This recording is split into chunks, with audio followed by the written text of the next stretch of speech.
Qui a Val Grande siamo ritornati un po' bambini, siamo andati a recuperare questo vecchio calcetto che è stato il calcetto delle nozze delle nostre estate, e voi non sapete quanto gli ospiti che arrivano qui a Val Grande apprezzano questo gioco che è stato messo qua sotto il nostro porticato.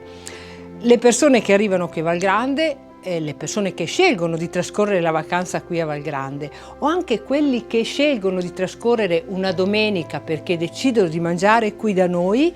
finché aspettano gli amici, gli altri conoscenti, si mettono a giocare a calcetto e organizzano dei piccoli tornei. È piacevolissimo per noi vedere le persone che riescono ad apprezzare questi momenti, queste cose semplici che diventano comunque momenti di incontro. Sì, qui a Val Grande cerchiamo di fare in modo che le persone possano trascorrere momenti piacevoli, momenti giocosi, momenti di festa, e lo facciamo allestendo degli angoli con i giochi di società, mettendo a disposizione le carte, mettendo a disposizione questi che sono stati i giochi della nostra infanzia, e preparando dei manicaretti, così come facevano le nostre mamme per le nostre giornate estive. Se anche voi volete trascorrere qualche momento piacevole, vi invito a venirci a trovare qui a Val Grande, però lo potete fare solo prenotando il vostro tavolo, e lo potete fare tra i contatti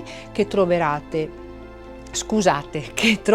tra le pagine social dove noi siamo presenti, o tra le pagine del nostro sito. Per il momento io continuo ad allenarmi. Ciao!